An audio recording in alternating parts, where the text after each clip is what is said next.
Hi hello welcome back to my channel. അപ്പോൾ ഇന്ന് നമുക്ക് രാവിലെയും രാത്രിയൊക്കെ സിമ്പിളായിട്ട് ഉണ്ടാക്കാൻ വേണ്ടി പറ്റുന്ന നല്ലൊരു റെസിപ്പി ആയിട്ടാണ് ഞാൻ വന്നിട്ടുള്ളത്. നമുക്ക് പെട്ടെന്ന് ഉണ്ടാക്കാനും പറ്റും. നമുക്കിതിൻ്റെ കൂടെ കറികളൊന്നും ആവശ്യമില്ല കേട്ടോ.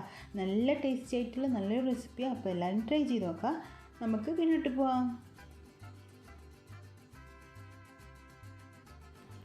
അപ്പോൾ ആദ്യം തന്നെ നമുക്കൊരു പാത്രത്തിലേക്ക് ഒരു കപ്പോളം ഗോതമ്പ് പൊടി ഇട്ട് കൊടുക്കാം കേട്ടോ. ഇനി ഇതിലേക്ക് നമുക്ക് ആവശ്യത്തിനുള്ള ഉപ്പിട്ട് കൊടുക്കാം. ഒരു ടീസ്പൂണോളം ഓയിലും കൂടി ഒഴിച്ച് കൊടുത്തിട്ട് നന്നായിട്ട് നമുക്ക് കൈ വെച്ചിട്ട് മിക്സ് ചെയ്തിട്ടെടുക്കാം. അപ്പോൾ ആദ്യം നമുക്ക് ഇതുപോലെ കൈ വെച്ചിട്ട് മിക്സ് ചെയ്തതിന് ശേഷം മാത്രം വെള്ളം ഒഴിച്ചിട്ട് കുഴച്ചെടുക്കാം കേട്ടോ. ഇപ്പോൾ നമ്മൾ നന്നായിട്ട് മിക്സ് ചെയ്തിട്ടെടുത്തിട്ടുണ്ട്. ഇനി നമുക്ക് ഇതിലേക്ക് കുറച്ച് വെള്ളം ഒഴിച്ചിട്ട് നമ്മൾ സാധാരണ ചപ്പാത്തി മാവൊക്കെ കുഴക്കുന്ന പോലെ നല്ല സോഫ്റ്റായിട്ട് കുഴച്ചിട്ടെടുക്കാം.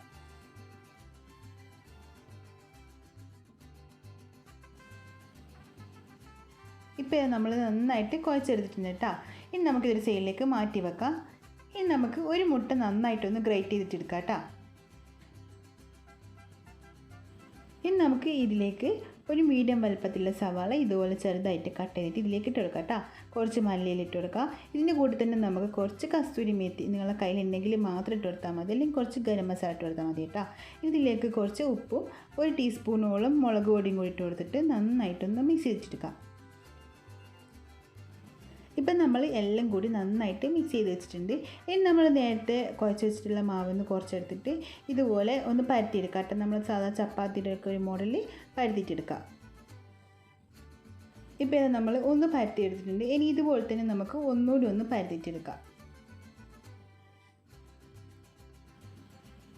ഇനി പരത്തിയെടുത്തതിൻ്റെ മുകളിലേക്ക് നമുക്ക് ഒരു ടീസ്പൂണോളം നെയ്യ് ഒഴിച്ച് കൊടുക്കാം കേട്ടോ. ഇനി അത് എല്ലാ ഭാഗത്തും ഇതുപോലെ ആക്കി കൊടുത്തതിന് ശേഷം നമ്മൾ നേരത്തെ മിക്സ് ചെയ്ത് വെച്ചിട്ടുള്ള മുട്ടയുടെ മസാല ഉണ്ടല്ലോ, അത് ഇതിൻ്റെ മുകളിലേക്ക് നമുക്ക് ഇട്ട് കൊടുക്കാം. അപ്പോൾ ഈ മസാല നമുക്ക് എല്ലാ ഭാഗത്തേക്കും ഒന്നാക്കി കൊടുക്കാം കേട്ടോ. ഇതിൻ്റെ എല്ലാ ഭാഗത്തേക്കും നമുക്കിത് നന്നായിട്ട് വെച്ച് കൊടുത്തതിന് ശേഷം ഇതിൻ്റെ മുകളിലേക്ക് നമ്മൾ നേരത്തെ പരത്തി വെച്ച ഒന്നുകൂടി ഉണ്ടല്ലോ ചപ്പാത്തിയുടെ, അത് ഇതിൻ്റെ മുകളിലേക്ക് വെച്ച് കൊടുത്തിട്ട് ഒന്ന് സൈഡ് ഭാഗമൊക്കെ ഒന്ന് പ്രസ് ചെയ്ത് കൊടുക്കാം. അപ്പം മുട്ട കഴിക്കാൻ മടിയുള്ള കുട്ടികളൊക്കെ ഉണ്ടാവുമല്ലോ, അവരൊക്കെ നമുക്ക് ഇതുപോലെ ഉണ്ടാക്കി കൊടുത്തിട്ട് പറ്റിക്കാട്ടോ. കാരണം അവർക്കിത് മനസ്സിലായില്ല ഇതിൽ മുട്ട ഉണ്ട് എന്നുള്ളത്. നല്ല ടേസ്റ്റ് വ്യത്യാസമുണ്ട് നമ്മൾ കഴിക്കുന്ന സമയത്ത് കേട്ടോ. അപ്പോൾ ഒന്ന് എല്ലാവരും ട്രൈ ചെയ്ത് നോക്കുക. ഇഷ്ടപ്പെടാണ്ട് നിൽക്കുമല്ലോ, എന്തായാലും കുട്ടികൾക്ക് ഒരുപാട് ഇഷ്ടപ്പെടും. അപ്പോൾ നമ്മൾ ദോശക്കല്ല് ചൂടായിട്ട് അതിലേക്ക് കുറച്ച് ഓയിൽ ഒഴിച്ച് കൊടുത്തിട്ട് അതിൻ്റെ മുകളിലേക്ക് നമ്മളിതിങ്ങനെ വെച്ച് കൊടുത്തിട്ടുണ്ട് കേട്ടോ. അപ്പോൾ ഈ ഒരു സമയത്ത് നമുക്ക് ഫുൾ ഫ്ലെയിമിൽ തന്നെ വെക്കാം. ഇനി നമ്മൾ ചപ്പാത്തിയൊക്കെ ചുട്ടെടുക്കുന്ന പോലെ തന്നെ ചുട്ടെടുക്കാം. ഇനി ഇതിൻ്റെ സൈഡ് ഭാഗത്ത് ദോശക്കല്ലിൽ നിന്ന് ഇങ്ങനെ പൊന്തി വരുന്ന ആ ഒരു സമയത്ത് നമുക്കിതൊന്ന് തിരിച്ചിട്ട് കൊടുക്കാം കേട്ടോ. ഇത് ഫുൾ ഫ്ലെയിമിൽ നമ്മൾ വെച്ചുകൊണ്ട് തന്നെ പെട്ടെന്ന് കുക്കായി കിട്ടും, ഒരുപാട് സമയമൊന്നും എടുക്കില്ല. ഇപ്പോൾ ഇത് നന്നായിട്ട് സൈഡ് ഭാഗത്ത് പൊന്തി വരുന്നുണ്ട്. ആ ഒരു സമയത്ത് നമുക്കിത് ഇതിൽ തിരിച്ചിട്ട് കൊടുക്കാം. എന്നിട്ട് ഇതിൻ്റെ മുകളിലേക്ക് കുറച്ചും കൂടി ഓയിൽ ഒഴിച്ച് കൊടുത്തിട്ട് രണ്ട് ഭാഗം ഒന്ന് 2-3 പ്രാവശ്യം തിരിച്ചും മറിച്ചിട്ട് കൊടുത്തിട്ട് നന്നായിട്ടൊന്ന് കുക്ക് ചെയ്തിട്ടെടുക്കാം. അപ്പം നമ്മൾ ഇതുപോലെ ഇങ്ങനെ സ്പൂൺ വെച്ച് പ്രസ് ചെയ്ത് കൊടുക്കുമ്പോൾ ഇങ്ങനെ തിരിച്ചും മറിച്ചിട്ട് കൊടുക്കുന്ന സമയത്ത് ഇതിങ്ങനെ പൊങ്ങി വരുന്ന ആ ഒരു സമയമാകുമ്പോൾ നമുക്ക് ദോശക്കല്ലിൽ നിന്ന് ഇത് മാറ്റി കൊടുക്കാം കേട്ടോ. ഇപ്പോൾ ഇത് നന്നായിട്ട് ഇതുപോലെ ഇങ്ങനെ പൊങ്ങി വരുന്നുണ്ട്. അപ്പോൾ രണ്ട് സൈഡും നന്നായിട്ട് കുക്കായി കിട്ടിയിട്ടുണ്ട് കേട്ടോ. ഇനി നമുക്ക് ഇതെടുത്തിട്ട് ഒരു പാത്രത്തിലേക്ക് മാറ്റി കൊടുക്കാം.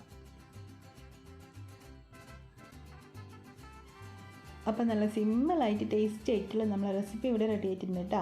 നമുക്ക് ലഞ്ച് ബോക്സിലൊക്കെ ഇതുണ്ടാക്കി കൊടുത്തു കഴിഞ്ഞാൽ കുട്ടികൾ എന്തായാലും കഴിക്കും, ഉറപ്പായിട്ടും കഴിക്കും.